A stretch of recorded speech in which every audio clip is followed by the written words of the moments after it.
La dépression parmi les saints, parmi le peuple de Dieu.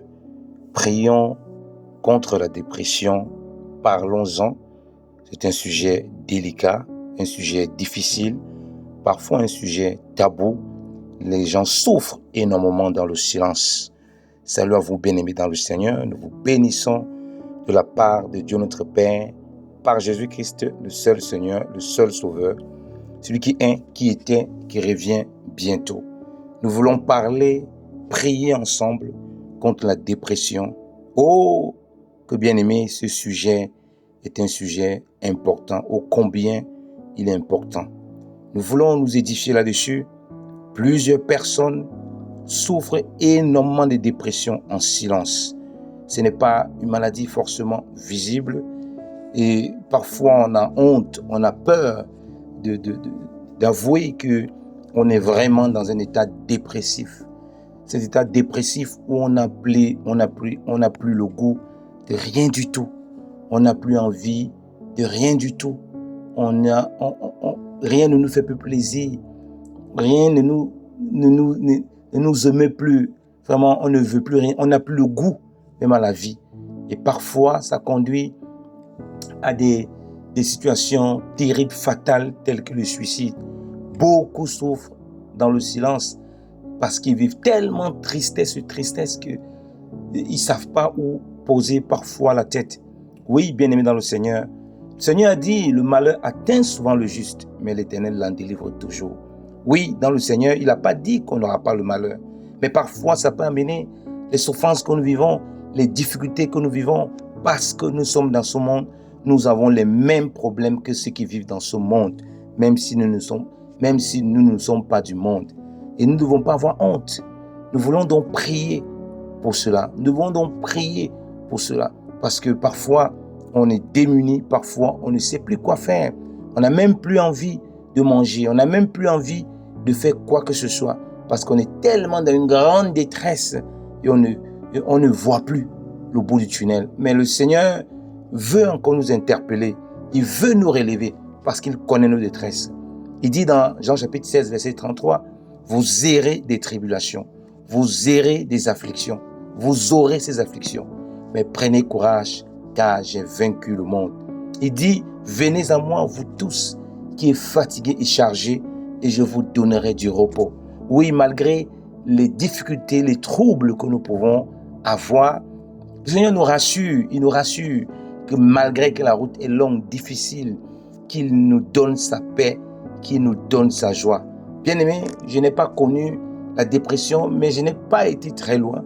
En 2013, quand j'ai subi des difficultés dans ma santé qui étaient bien tellement difficiles par mes opérations, parce que j'ai traversé, mais je m'attachais pleinement au Seigneur. Je passais des nuits à veiller dans mon lit d'hôpital, sur mon lit d'hôpital, à prier, à chanter des louanges, à faire l'œuvre du Seigneur, à conduire les gens au Seigneur. Malgré mon état, Dieu m'utilisait puissamment pour encourager les uns les autres qui étaient étonnés de voir cette joie de vivre, cette foi qui dégageait de moi. C'était des moments où ma foi était mise à rude épreuve et était profondément bâtie. Et je crois que ce que Dieu a fait pour moi durant ces moments, il est puissant pour faire pour vous aussi. Oui, il n'y a rien qui est impossible à Dieu. Nous ne devons pas avoir honte. Il y a des serviteurs de Dieu qui sont en pleine détresse, des servantes qui sont en pleine détresse, qui sont en pleine dépression. Parce que la détresse, oui, on peut la voir, mais la foi nous porte. Mais quand ça arrive à la dépression, c'est une maladie parfois généralement très grave. Au niveau psychique, on ne parvient plus à rien faire. On est détruit émotionnellement. Peut-être tu ne parles, ça peut être parce que tu n'as pas des enfants et ça t'a tellement peiné, tellement affecté au point que tu es en dépression. Peut-être parce que tu n'as pas de mari, ça t'a tellement détruit, tu n'as pas d'épouse. Ou peut-être parce que tu es rentré dans le mariage, tu es en train de déchanter parce que c'est tellement loin de ce que tu t'aurais imaginé. Et tu as le dégoût de tout, tu as le dégoût de ton mari, tu as le dégoût de ta femme, tu as même le dégoût pour certains de tes enfants, tellement tu es meurtri. Je ne suis pas là pour te juger, je suis là pour prier avec toi, pour qu'ensemble le Seigneur élève les sentiers, pour qu'ensemble le Seigneur relève les ruines, pour qu'ensemble le Seigneur visite encore ton cœur et te libère de ces fardeaux tellement lourds.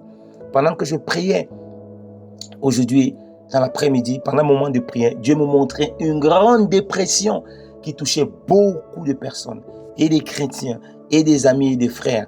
Voilà pourquoi je suis là pour qu'on prie ensemble. Oui, le Seigneur tend sa main. Ensemble, tenons-nous la main pour prier afin que vous soyez pleinement libérés de cela. Oui, les serviteurs de Dieu ont connu des moments de détresse profonde. Peut-être ils n'ont pas connu la dépression dans les Écritures, et peut-être ils l'ont connu. Jérémie a connu des moments de détresse terribles parce qu'il était persécuté alors qu'il parlait de la part de Dieu. Paul a connu des moments de tristesse profonde à cause de l'œuvre de Christ. Il était persécuté par ses propres frères dans la chair qui étaient des Juifs, qui ne le comprenaient pas, qui le voyaient pour un séducteur, qui l'ont persécuté. Il avait aussi beaucoup de persécutions de part et d'autre. Il dit dans Philippiens chapitre 2 qu'Épaphrodite, oui, a été près de la mort. Il était tellement malade, mais que Dieu a eu pitié de lui afin qu'il n'ait pas tristesse sur tristesse. Vous voyez, même Paul a connu la tristesse profonde. Il dit un moment que tellement ils étaient persécutés, tellement ils vivaient des moments difficiles qu'ils avaient perdu tout espoir de vivre. Oui, ils étaient comme dans une sorte de détresse profonde, mais ils ne sont pas rentrés dans une dépression absolue. Oui, ça peut être là la dépression, ça peut être un moment, mais ce n'est pas ta vie. Tu ne peux pas vivre une vie en Christ et déprimé. Le Seigneur ne t'a pas appelé pour que tu t'installes dans la dépression. C'est une maladie dans laquelle tu ne peux pas t'installer parce qu'il dit qu'il est venu afin que ces brebis, qu'elles aient la vie et elles aient la vie abondante. C'est la vie de l'esprit. C'est pourquoi David pouvait dire, le psalmiste, même dans l'ombre de la vallée de la mort, je ne crains rien. Ta houlette et ton bâton sont avec moi. Donc même malgré le stress, la détresse, les situations que tu peux vivre, ça et là, Dieu ne veut pas que tu sois dans la dépression, mais que rempli de la joie de l'esprit, même dans le moment difficile, tu sens comment tu es porté comme sur des ailes d'aigle. Oui, pendant un moment de maladie en 2013, j'ai senti une puissance qui m'entourait. J'étais rempli de joie, rempli d'amour. Je sentais une grâce de Dieu qui m'accompagnait. Que cette grâce t'accompagne et t'accompagne tous les jours. Le psaume 34, il est dit ceci, verset 18, quand les justes crient, l'Éternel entend et il les délivre de toute leur détresse. L'Éternel est près de ceux qui ont le cœur brisé et il sauve ceux qui ont l'esprit dans l'abattement, ceux qui ont l'esprit abattu. Il écoute ta détresse, tu cries à l'Éternel, il écoute ta détresse et il te délivre maintenant, oui, de la dépression au nom de Jésus. Excellent Père de grâce, merci pour ta délivrance et maintenant, prions ensemble.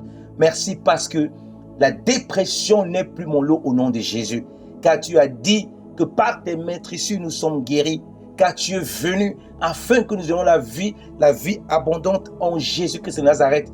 Tu dis que les justes crient, tu entends et tu les délivres de la détresse. Seigneur, oui, Seigneur, je ne veux plus marcher la tête baissée, je veux marcher la tête haute, sachant que mon Rédempteur est vivant et qui veille sur moi et qui me porte sur des ailes d'aigle, ô Dieu. Tu dis de ne pas s'inquiéter de quoi que ce soit, mais de faire des prières avec supplication et la paix de Dieu, laquelle surpasse toute intelligence, garde mon cœur en Jésus-Christ. Père, merci pour mon cœur que tu gardes en Jésus-Christ.